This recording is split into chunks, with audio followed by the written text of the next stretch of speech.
Meus caros companheiros, minhas caras companheiras, seu professor Guilherme Lemos da disciplina de Atualidades. Galera, hoje eu gostaria de trabalhar com vocês uma efeméride. Mas afinal, o que são as efemérides?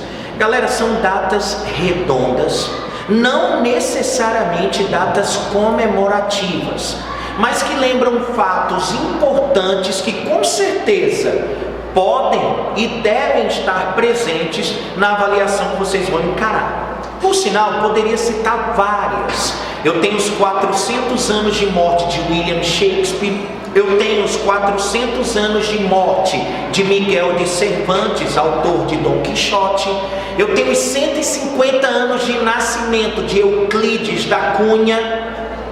Galera aí que acompanha a área de linguagens e códigos, se liguem. Os Sertões, que conta toda a história da Companhia ou Guerra de Canudos, né? Na área de ciências humanas, os 80 anos das Olimpíadas de 1936, aquela Olimpíada nazista, que o Jesse Owens ganha 4 provas tradicionais do atletismo, Hitler se nega a condecorá-lo com as medalhas, visto que Hitler gostaria de apresentar naquele momento a efetivação da teoria da eugenia, de que a raça ariana seria superior às demais, tá certo? Os 50 anos, os cinquentenário da Revolução Cultural Comunista de Mao Tse-tung na China, os 40 anos de fundação da empresa Apple, uma questão sobre globalização, tratando de uma característica, inovação tecnológica, os 20 anos da clonagem da ovelha Dolly, mas principalmente, galera, a que eu espero que caia na prova de vocês e que nós vamos trabalhar aqui e agora, são os 30 anos do maior acidente nuclear da história da humanidade. Eu estou falando para vocês dos 30 anos do acidente nuclear de Chernobyl. Primeira coisa, por ser uma efeméride, uma data redonda, você vai pontuar o contexto, né? Galera, madrugada do dia 26 de abril de 1986, sacou? 1986, 2016, 30 anos, efeméride, data redonda. O que foi que aconteceu na madrugada do dia 26 de abril de 86? O reator número 4 da usina nuclear Vladimir Lenin explodiu. Mas Guilherme, explodiu por quê? Galera, naquela época, recordem vocês que Chernobyl é um vilarejo localizado num país que hoje conhecemos como Ucrânia. Só que a Ucrânia, na década de 80, ainda fazia parte do quê? Exatamente, parte da União das Repúblicas Socialistas Soviéticas, da União Soviética. Então recordem que a usina, ela não fica exatamente em Chernobyl. Chernobyl é um vilarejo que na época era habitado por aproximadamente 15 mil pessoas, mas que a usina nuclear Vladimir Lenin ficava distante, em torno de 20 quilômetros, tá certo? Do vilarejo. Então, entre vilarejo e usina há uma distância. Por isso que muitos comentam que o acidente nuclear que ocorreu em Goiânia, quando o equipamento de radioterapia contendo material radioativo Césio-137 foi abandonado numa clínica em Goiânia, e aí eu tenho 600 mortos, é o maior acidente nuclear em área urbana do mundo. O maior acidente nuclear da história da humanidade, o único que atingiu nível 7 na escala de acidentes nucleares, foi o de Chernobyl. Mas não fica em uma área urbana, ficava nos arredores de um vilarejo, tá bom? Galera, o que ocasionou essa explosão? No contexto da Guerra Fria, acompanhem vocês que a União Soviética ela tenta encobrir. Nós estamos falando de um período que vai de 1945 a 1991, marcado pela bipolarização do mundo. De um lado, os Estados Unidos, com a sua esfera de influência, defendendo o sistema capitalista, e do outro, a União Soviética, defendendo o modo de produção socialista. Então é óbvio que a União Soviética, no primeiro momento, ela tenta encobrir. Mas afinal, o que foi que aconteceu? Galera, 2 operários na sala de controle desse reator número 4, desta usina, tentaram fazer um teste de segurança que não deu nada certo. O que foi que aconteceu? Eles diminuíram a potência, ok? A energia do reator, para ver como o reator responderia em baixa energia. O que foi que aconteceu? O suprimento de energia foi tão diminuído que o reator chegou a desligar. Quando eles reativaram o suprimento energético, o reator já estava instável. Você está ligado que mesmo depois que você desliga o reator, o material radioativo ainda fica realizando a fissão nuclear, a quebra dos átomos. Ora, liberando energia, esse reator ficou instável e a explosão ocorreu. Só para tu teres uma ideia, o teto do reator pesava 1000 toneladas. Foi pelos ares. Essa nuvem tóxica tinha o que, Guilherme? 3 elementos radioativos principais, galera: iodo 131, estrôncio 90 e césio, o pior de todos radioativo, 137, que ainda permanece naquela região. Mais tarde eu vou comentar sobre as consequências relacionadas ao acidente. Guilherme, como ele foi descoberto? Galera, essa nuvem tóxica, ela alcançou mais de 1000 quilômetros de altura e vai viajar por mais 1100 quilômetros. Ou seja, essa radiação acabou ficando concentrada em 3/4 do território europeu. Lá na Suécia, um país nórdico, um funcionário de uma usina identificou que a sola de seu sapato estava praticamente derretendo. E ele perguntou: caramba, um vazamento de radioatividade? Onde? Quando ele deu por si, essa radiação viajara 1100 quilômetros, galera, vinha da Ucrânia. Mikhail Gorbachev não tinha mais como encobrir o acidente. E infelizmente a União Soviética vai dar uma resposta lenta, uma resposta morosa. Para tu teres ideia, os liquidadores, ou seja, os heróis de Chernobyl, só vão entrar em ação 3 dias depois do acidente. O que foi que aconteceu? O que esses liquidadores faziam? Eu comentei para vocês que o reator número 4 explodiu. Significa que nessa usina tinha a presença de outros reatores. São 4 no total. O último explodiu. Reator 1, 2, 3, 4.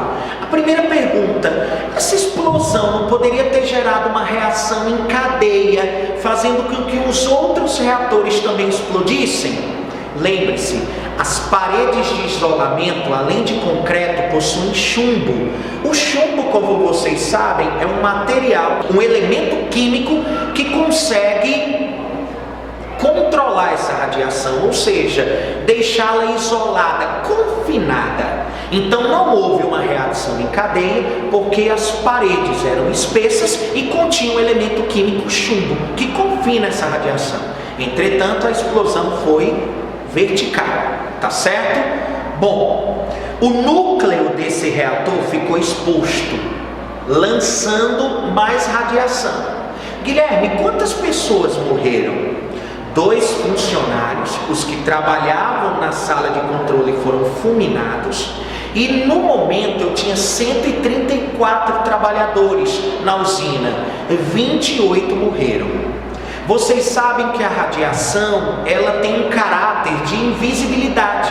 Não é possível chegar para vocês e estimar realmente quantas pessoas morreram, porque além daquelas que foram acometidas pelas doenças agudas da radiação, eu tenho obviamente aquelas pessoas que morreram de câncer da tireoide, câncer de estômago, pessoas que morreram de leucemia, pessoas que morreram, enfim, com uma série de outras enfermidades que os acometeram. Então lembre-se disso. Há estimativas que passam dos 15.000 mortos em Chernobyl. tá certo? Os liquidadores, 600 mil no total entre homens e mulheres. A maior parte, se não morreram, enfrentam graves problemas de saúde e muitas dificuldades em relação ao governo da Ucrânia para conseguir direitos previdenciários, visto que muitos tentam se aposentar por invalidez. Os liquidadores foram verdadeiros heróis. Lançavam de helicópteros, galera, sobre o núcleo do reator número 4, água e chumbo. Entretanto, o que Mikhail Gorbachev vai fazer? Ele vai implementar a construção de uma caixa preta de concreto. O acidente ocorreu quando? Em abril. Em maio, eles começam a construção de uma obra chamada sarcófago. O sarcófago, uma caixa preta de concreto e chumbo para isolar. Tempo de validade desse primeiro sarcófago? 20 a 30 anos. Galera, faz quanto tempo do acidente? 30 anos. Então, o período de validade do sarcófago acabou. O que é que vem acontecendo? Água radioativa vazando de furos no sarcófago e uma meleca preta, um fungo que realiza radiossíntese da família Cladosporium se formando.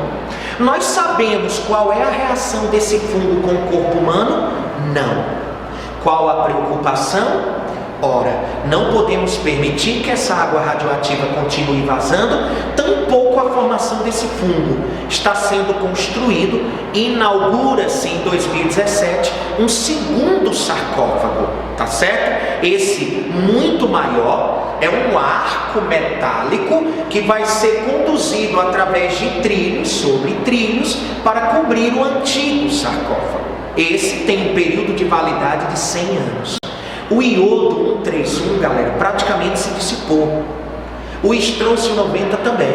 O grande problema é o césio radioativo, o césio 137. Ele está presente no leite, nos legumes, ele está presente, bem lógico, quando eu falo legumes nas lavouras, eu tenho florestas de cor avermelhada, quando não há um processo de desfoliação por causa da presença da radiação. Lembre-se, do local exato onde ocorreu a explosão, o governo soviético marcou um perímetro de 30 quilômetros. Eu chamo essa região de zona de exclusão. Guilherme, pessoas podem morar? Hoje é uma região que está entre Rússia, Bielorrússia e Ucrânia. Bielorrússia, antiga Belarus. Então, galera, uma zona de 30 quilômetros de raio, enfim, aborda essa zona de exclusão, onde você não pode ter habitantes. Chernobyl ainda existe, em torno de 3 mil habitantes, tanto que assinaram um termo de responsabilidade. Mas a cidade que fica mais próxima da usina é a cidade de Pripyat, que fica na Rússia. Essa cidade é a chamada cidade fantasma, onde inclusive foi feito um filme de terror muito tosco, de nome Chernobyl. Pripyat fica a 4 quilômetros da usina, era a cidade dos trabalhadores, tanto que a população era de 50 mil habitantes, olha aí, muito mais do que no vilarejo de Chernobyl. Essa é a cidade fantasma. Guilherme, então ela é onde o local continua inabitado, perfeitamente, por mais de 300 anos ainda. Em Chernobyl ainda há população permanente, em torno de 3 mil, termo de responsabilidade, como eu acabara de dizer, acabara de falar. Então, galera, isso é uma efeméride, um ponto que pode aparecer na tua prova do ENAD. Mas se caso cair pontos cegos em relação à energia nuclear, lembre-se vocês que há uma demonização dessa fonte de energia. Se nós fôssemos classificar a energia nuclear, você tem o quê? Quanto à disponibilidade na natureza, energias renováveis e não renováveis. As infinitas, inesgotáveis renováveis. As finitas, esgotáveis não renováveis. Quanto à emissão de gases do efeito estufa, fontes de energia poluidoras ou limpas. E quanto ao uso, aquelas que são mais usadas convencionais, as que são menos usadas alternativas. Você poderia classificar para mim a energia nuclear? Se eu me utilizo de algum minério, atualmente principalmente urânio, ele pode se esgotar. Quanto à disponibilidade na natureza, a energia nuclear é não renovável. Quanto à emissão de gases do efeito estufa, você sabe de algum reator que emite gás carbônico, gás metano para a atmosfera? Não. A energia nuclear é uma fonte limpa. O cuidado que nós temos que tomar é com o material radioativo, é o encaminhamento adequado. O Brasil possui 3 usinas nucleares: Angra 1, inaugurada em 85, Angra 2 em 2000 e Angra 3, que está parada, deveria ter sido inaugurada no final do ano passado. Galera, para onde o material radioativo é levado? Para lugar algum. Ele é concretado e depositado em piscinas, tanques. A água refrigera esse material radioativo. E o concreto e chumbo, você se lembra, a gente acabou de dizer, isola a radiação. Tomando os cuidados necessários, a energia nuclear hoje representa 17% da oferta de energia elétrica mundial. No Brasil, apenas 3%. E olha a nossa dependência de usinas hidrelétricas, mais de 433 em todo o Brasil. Então, parar um pouco de demonizar a energia nuclear, ela tem infinitamente mais vantagens do que desvantagens. Energia nuclear não renovável, limpa e alternativa, com os dados que eu acabei de te passar, tá bom? Essa caracterização é importante. Pode cair relacionada à geografia. Se cair relacionada à geografia, você não vai fazer feio, tá bom? Isso é uma efeméride, é uma dica rápida. Eu espero ter contribuído para o teu aprendizado e fique tranquilo, as aulas de atualidades vão vir com força total para que você se prepare. Lembre-se, eu gosto sempre de deixar uma palavra de motivação. Tem um livro chamado A Arte da Guerra, o autor Sun Tzu.